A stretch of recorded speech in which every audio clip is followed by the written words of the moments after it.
Good morning. Chhatrapati Shivaji, Atmanirbhar Bharat, organic farming, Veer Savarkar, self reliant Bharat, renewable energy, Netaji, Flag Point News, Shri Vijayapuram. ఈరోజు నేను మాట్లాడబోయే విషయం బానిసత్వం గురించి మాట్లాడదలుచుకున్నాను. ఇక్కడ ఆర్ఎస్ఎస్ మోహన్ భగవత్ తెలంగాణ రావడం జరిగింది. హెగ్డేవార్ స్మృతి మందిరం ఇనాగ్రేషన్కి. ఇక్కడ ఈయన ప్రసంగంలో బానిసత్వం గురించి, ఈ గరుడ పక్షి, పాము, ఈ రెండింటి మధ్య వీళ్ళ తల్లుల బానిసత్వం గురించి, గరుత్మంతుడు తల్లి యొక్క బానిసత్వం నుంచి విముక్తి చేయడానికి ఈ స్టోరీని ఏ విధంగా విముక్తి చేశాడు అన్నదాన్ని, ఈ స్టోరీని తెలియచేయడం జరిగింది. దీన్ని ప్రశ్నిస్తూ ఒక చర్చ్ ఫాదర్ బయటకు వచ్చి, నేను బీసీ సామాజిక వర్గానికి చెందినవాడిని, కానీ ఈ దళితులు బానిసత్వం ఎలా పోతుంది అని మాట్లాడడం జరిగింది. అంటే ఇక్కడ రెండు జాతీయ పార్టీలు ఉన్నాయి భారతదేశంలో. ఒకటి మనం బ్రిటిష్ పరిపాలన బానిసత్వంలో ఉన్నప్పుడు పుట్టినటువంటి పార్టీ ఇండియన్ నేషనల్ కాంగ్రెస్. ఈ పార్టీ ఒక బ్రిటిష్ వాడు రూపొందించాడు. ఈ పార్టీని స్థాపించడం జరిగింది. ఫౌండర్ ఆయన. ఇక్కడ మన దేశ స్వాతంత్ర్య పోరాటంలో కాంగ్రెస్ పార్టీ ఆధ్వర్యంలో స్వాతంత్ర పోరాటం, మహాత్మా గాంధీ నేతృత్వంలో స్వాతంత్ర పోరాటం జరిగింది. ఇదంతా మీకు తెలుసున్న విషయమే. ఇదే భారతమాత బానిసత్వం నుంచి బయటికి తీసుకురావడానికి మనకి స్వాతంత్ర్యం వచ్చిన తర్వాత వచ్చిన జాతీయ పార్టీ భారతీయ జనతా పార్టీ. ఒకటి ఇండియన్ నేషనల్ కాంగ్రెస్ బానిసత్వంలో పుట్టింది. భారతీయ జనతా పార్టీ మనకి స్వాతంత్ర్యం వచ్చిన తరువాత కూడా ఇండియన్ నేషనల్ కాంగ్రెస్ బానిసత్వ పోకడలు పోవాలనే ఉద్దేశంతో కొంతమంది ప్రముఖులు కలిపి భారతీయ జనతా పార్టీని స్థాపించడం జరిగింది. ఈ విషయం మీకు అందరికీ తెలుసున్న విషయమే. ఇక్కడ కొంతమంది విమర్శకులు మాట్లాడడం జరుగుతుంది. భారతీయ జనతా పార్టీ ప్రాంతీయ పార్టీలు మింగివేస్తుంది అని ఒక కామెంట్ చేయడం జరుగుతుంది. అంటే ఇక్కడ ప్రాంతీయ పార్టీలు అనేవి ఏర్పడినవి కాంగ్రెస్ పార్టీ యొక్క ఒంటెద్దు పోకడలతోటి ప్రాంతీయ తత్వాలు పెరిగి భాషా ప్రయుక్తంగా వేరే పార్టీలు, వేరే ప్రాంతీయ పార్టీలు ఏర్పడడం జరిగింది. ఇదంతా కాంగ్రెస్ ప్రభుత్వంలో జరిగినటువంటి ఈ ప్రాంతీయ పార్టీలు చాలా ఏర్పడడం జరిగింది. ఇటు కాంగ్రెస్ పార్టీలోంచి బయటకు వచ్చి మాత్రమే ఈ ప్రాంతీయ పార్టీలు ఏర్పడింది. ఇందులో తృణమూల్ కాంగ్రెస్ ఇట్లాంటివన్నీ కూడా కాంగ్రెస్ పార్టీ మూలాలున్న వ్యక్తులు మాత్రమే స్థాపించడం జరిగింది. మమతా బెనర్జీ ఒకప్పుడు ఇండియన్ నేషనల్ కాంగ్రెస్లోనే ఉండేది. ఆవిడ ఒక ప్రాంతీయ పార్టీని స్థాపించి ఆవిడ ఇక్కడ వెస్ట్ బెంగాల్ని ఆవిడ అధికారంలోకి రావడం జరిగింది.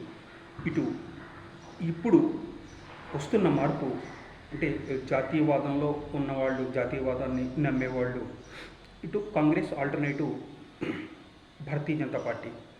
ఇక్కడ కాంగ్రెస్కి ప్రత్యామ్నాయంగా ఒక విప్లవం వచ్చింది. ఇప్పుడు భారతీయ జనతా పార్టీ ఒక జాతీయవాదంతో ముందుకు వెళుతుంది. ఈ బానిసత్వం నుంచి భరతమాత బిడ్డల్ని బానిసత్వం నుంచి బయటకు తీసుకురావాలి. అంటే ఒక బ్రిటిష్ వాడు స్థాపించినటువంటి ఒక జాతీయ పార్టీ స్వాతంత్ర పోరాటం యొక్క సెంటిమెంట్స్, ఎమోషన్స్ని వాడుకొని ఈ దేశాన్ని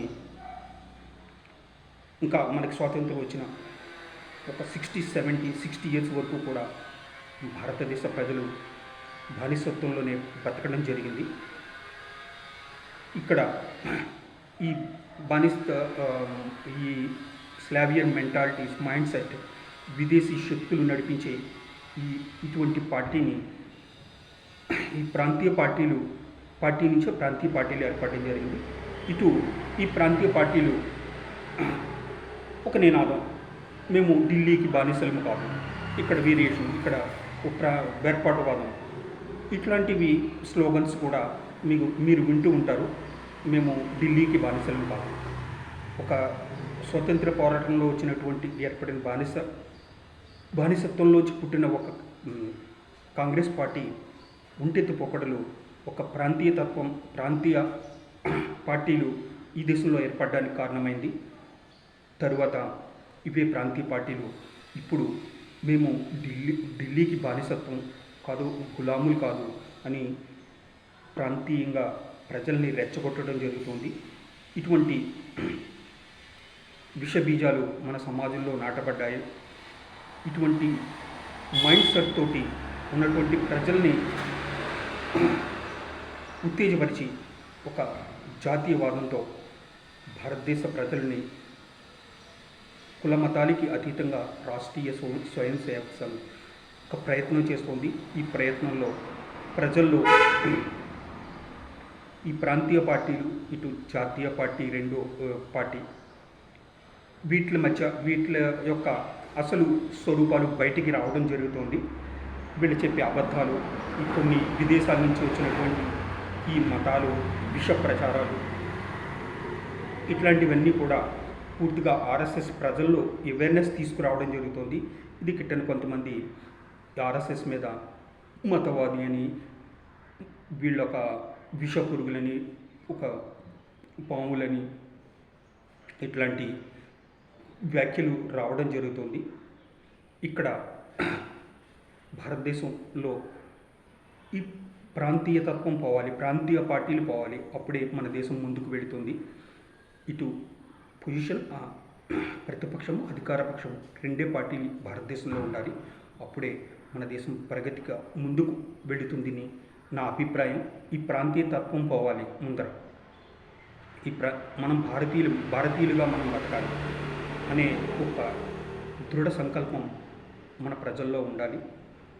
ఇక్కడ ఈ బానిసత్వం గురించి మాట్లాడినప్పుడు ఒక పాస్టర్ బయటకు వచ్చి మాట్లాడడం జరిగిందని నేను తెలియచేయడం జరిగింది. అసలు ఇటువంటి బానిసత్వం కొన్ని దేశాల్లో ఇటువంటి మత మార్పిడి జరిగి కొన్ని దేశాలు ఇప్పటికీ బానిసత్వంలో బతుకుతున్నాయి. ఈ పాస్టర్ తెలుసుకోవాలి మీరు చేసి. ఇక్కడ మణిపూర్లో జరిగినటువంటి రెండు జాతుల మధ్య ఇనీషియల్గా ఇక్కడ క్రిస్టియన్ హిందూ గొడవలుగా ఇక్కడ మన దేశంలో కొంతమంది మేధావులు మాట్లాడడం జరిగింది.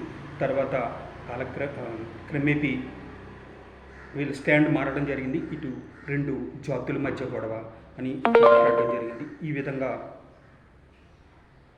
ఇప్పుడు అక్కడ ఈ కుకీస్ మైతీస్ మధ్య గొడవలు తగ్గిపోయినాయి. ఇక్కడ కుకీస్లోనే రెండు వర్గాలు, క్రిస్టియానిటీ రెండు వర్గాల మధ్య అక్కడ గొడవలు జరుగుతున్నాయి. ఈ విషయం గురించి ఈ దేశంలో మేధావులు ఎందుకు మాట్లాడరు?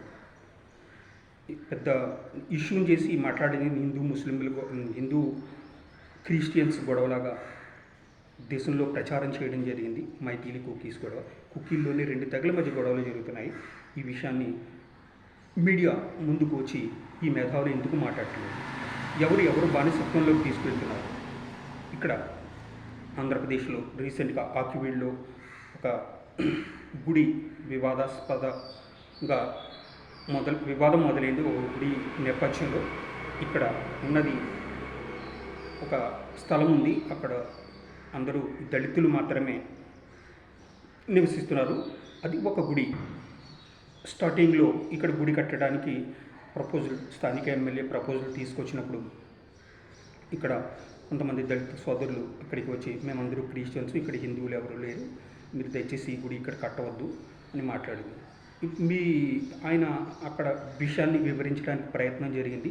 ఇటు గుడి స్థలము హిందువులకి చెందిన గుడి స్థలం ఇది, మీరు క్రిస్టియానిటీలోకి వెళ్ళిపోయినప్పుడు మీకు ఈ గుడి గురించి మీకెందుకు, మేము గుడి కట్టుకుంటే మీకెందుకని ప్రశ్నించడం జరిగింది. ఇక్కడ గొడవ జరిగింది. కర్రలకి మేకులు కొట్టి ఎదురు దాడి చేయడం, కొంతమంది గాయపడడం జరిగింది. ఇక్కడ నెక్స్ట్ వీళ్ళు ఇక్కడ క్రిస్టియన్ హిందూ అని ఒక విపరీతమైన ప్రచారం చేయడం జరిగింది. తర్వాత ఇప్పుడు దళితులు స్థలాన్ని కొట్టేస్తున్నారని మాట మార్చి మళ్ళీ కొత్తగా రాగాన్ని అందుకోవడం జరిగింది. అంటే మొదటి క్రిస్టియన్గా మొదలైంది, హిందూ క్రిస్టియన్ గొడవ కింద క్రియేట్ చేయడం జరిగింది. ఇప్పుడు ఇది దళితుల స్థలంలో ఈ గుడి కట్టేస్తున్నారని. గుడి స్థలం అది అమ్మవారి గుడి అయినా రాముల వారి గుడి అయినా అది గుడి స్థలంలో గుడి కడితే ఈ దళితులు మతం మారిపోయిన దళితులకి వీళ్ళకి ఏమిటి సమస్య? రాష్ట్ర వ్యాప్తంగా ఇది ఒక 2 రాష్ట్రాలు, తెలంగాణ ఆంధ్ర 2 రాష్ట్రాల్లోనూ విపరీతంగా చర్చకు తీసుకువస్తున్నారు. దేవుడి గుడి అసలు ఇది అమ్మవారి గుడి అయితే ఇక్కడ రాముల వారి విగ్రహాలు పెట్టిండేవారు. ఒకప్పుడు హిందువులుగానే ఈ దళితులే కదా రాముల వారి విగ్రహం. అక్కడ రాముల వారి గుడి కడితే మీకేంటి సమస్య? మీ మైండ్ వేరు, మీరు వేరే మతంలోకి వెళ్ళిపోయారు. ఇక్కడ గుడి కడితే మళ్ళీ ఇక్కడ కొంతమంది మళ్ళీ అటు హిందూ మతం వైపు వెళ్ళిపోతారని భయం. మీకు ఒక బానిసత్వం కలోనియన్ మైండ్ సెట్లో ఉన్నారు మీరు. మిమ్మల్ని నడిపించే వ్యక్తులు మిమ్మల్ని మిస్లీడ్ చేస్తున్నారు. ఇక్కడ దళితుల్ని రెచ్చగొడుతున్నారు ఈ గుడి వివాదం పేరు చెప్పి. ఇది దళిత సోదరులు తెలుసుకోవాలి. మీరు ఈ మీడియాలో మాట్లాడే వాళ్ళందరూ అంటే ఒక ఉత్తరప్రదేశ్లో బుల్డోజర్ ప్రభుత్వం నడుస్తుంది, అలాంటి సంఘటనలు మన ఆంధ్రప్రదేశ్లో కూడా జరుగుతున్నాయని ఒక వ్యక్తి మాట్లాడడం జరిగింది. అసలు ఉత్తరప్రదేశ్లో బుల్డోజర్ నడిపింది ఎవరి మీద? గూండాలు, ఈ గ్యాంగ్స్టర్స్, ఇట్లాంటి వాళ్ళ ఇళ్ల మీద. అక్కడ ప్రజలు ఇప్పుడు ప్రశాంతంగా బతుకుతున్నారు. ఈ దేశంలో హిందూ ముస్లింల గొడవలు తగ్గిపోయినాయి.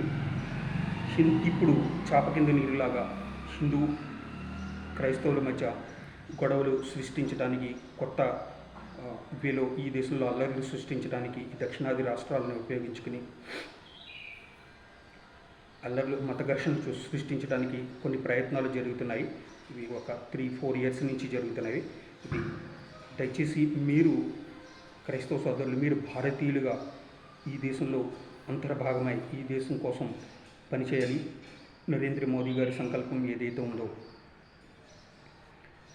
ఈ వికసిత్ భారత్, దీనికి మీ యొక్క సహాయ సహకారాలు ఉండాలి. మనకి కలిసికట్టుగా ఈ దేశాన్ని వికసిత్ భారత్ వైపు నడిపించాలి. ఇదే నేను మిమ్మల్ని కోరుకుంటున్నాను. దయచేసి భారతీయులుగా మీరు ఒక భారతీయులుగా ఈ దేశంలో అంతర్భాగమై దేశం కోసం పాటుపడాలని, ఇలా వర్గాలు, కులాలు, మతాలు, ప్రాంతీయ పార్టీలు వీటితో ఇటువంటి విష ప్రచారాలు, ఇటు రాడికలైజేషన్ దూరంగా ఉండి మన దేశ సమగ్రతని కాపాడాలని, యూనిటీ ఇన్ డైవర్సిటీని కాపాడాలని మనస్ఫూర్తిగా కోరుకుంటూ సెలవు తీసుకుంటున్నాను. Thank you very much. Bharat మాతాకి జై. జై హింద్.